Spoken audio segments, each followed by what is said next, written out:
And welcome back, guys, to Between Battles. I'm Baker Machado in New York. Everybody needs help now and then, and that rings true this past year more than ever, as crowdfunding website GoFundMe has seen a shift in their site as more campaigns are trying to help people fund their passions. So here to discuss more is GoFundMe CMO, Musa Tariq. Musa, good to have you here. Thanks so much for joining us here on Cheddar News. Obviously, this influx that your site is seeing during this pandemic isn't really surprising, but what I think is interesting is the influx you're seeing now for people who are looking to crowdfund their passions. So why do you think that trend is happening right now?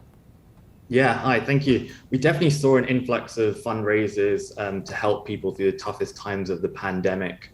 And now we're experiencing an influx of people looking to fundraise their dreams, such as attending college or starting a new business. I know personally, I take myself into consideration, right? The pandemic had a big influence on my life. It gave me a chance to self-reflect on what's important. And I think a lot of our customers and people out there in the world are doing the same thing. And I think as things are coming back to normal slowly, we're kind of seeing that reflect on the platform as well.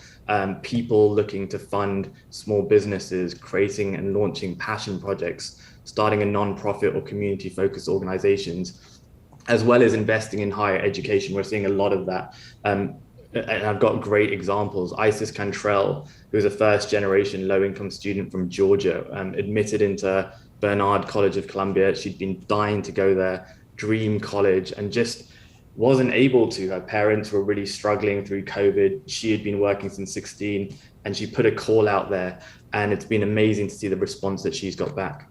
Obviously, a lot of good things come from GoFundMe campaigns. I've donated to a lot of really good causes as well. There always is a little bit of concern of fraudulent activity from time to time. One in particular has been getting a lot of traction lately. There was this GoFundMe that topped $200,000. This after this woman that we even aired this story here on Cheddar News said that her and her kids had faced eviction. It turned out it wasn't even her kids whatsoever. Now, GoFundMe has since frozen the money that donors gave her. But I guess the larger question, Musa, is how does GoFundMe sort of stop maybe fraudulent activity from happening on the site that really overshadows the good things that people are doing? Absolutely. I think the first and foremost important thing is that we have 100 million engaged users who are on the platform donating. And again, as you mentioned, news spreads very quickly, particularly around these viral campaigns. And so very quickly do people recognize that, hold on a second, something's not factual or something's incorrect, and they reach out to our team. We have an incredible global trust and safety team that actually makes up a quarter of the number of people that work in GoFundMe who focus on doing a number of different things. We use leading industry technology, very similar to what's used in the financial services systems. We verify and call those individuals to make sure that what they're putting out there on GoFundMe is accurate, is the money going to the right place. And then we also make sure that that money is going to the right place. So we have a GoFundMe guarantee, which basically enables you to refund or get your money back without any sort of problem if something is factual. So for example, in that instance, we have held the money. We've gone out to the community with an update and said, look, this is actually what the scenario was.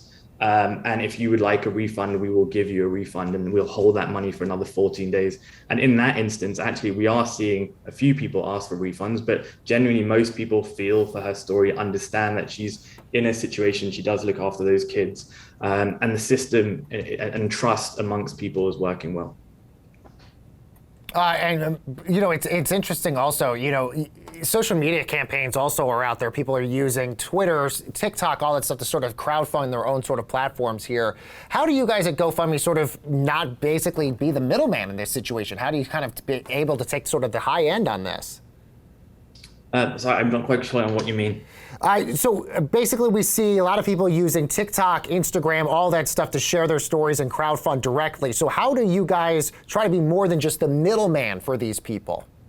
Yeah, listen, in life, I think all these storytelling platforms like TikTok, Facebook, and Instagram are great for our business in that they allow people to tell their story, right? Ultimately, stories are what drive emotion, stories are what get people engaged. And so these are great platforms for people to tell their stories. And really what we are a storytelling platform. Every single GoFundMe is a story. But ultimately, at the end of the day, our job isn't necessarily to convince you to donate money. Our job is just to be able to provide a very safe and trustworthy and easy place to come, ask for help, which a lot of people struggle with, and then a fast and easy way for people to help you out. So, for example, only just recently, we provided yet another way for people to help out, which is putting PayPal onto our platform. So now people can come to the platform, see a friend in need or see a friend trying to fulfill their dreams,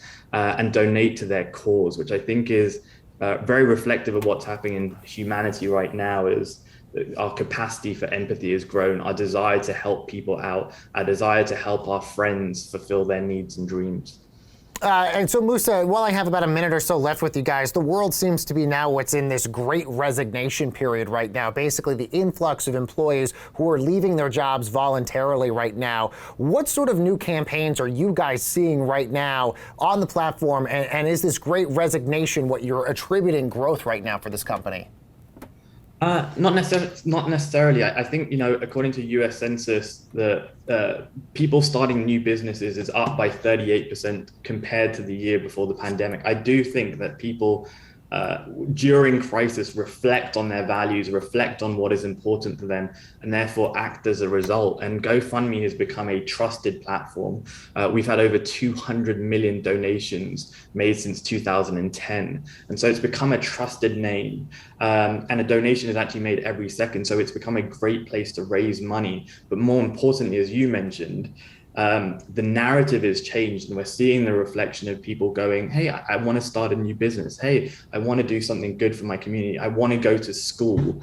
And we recognize that our friends and family and our communities actually want to support us and make things happen and really try and change the narrative. And so absolutely do I think that this idea of people thinking about what's next is helping our business and is supporting our business. But ultimately, GoFundMe has always been a reflection of society.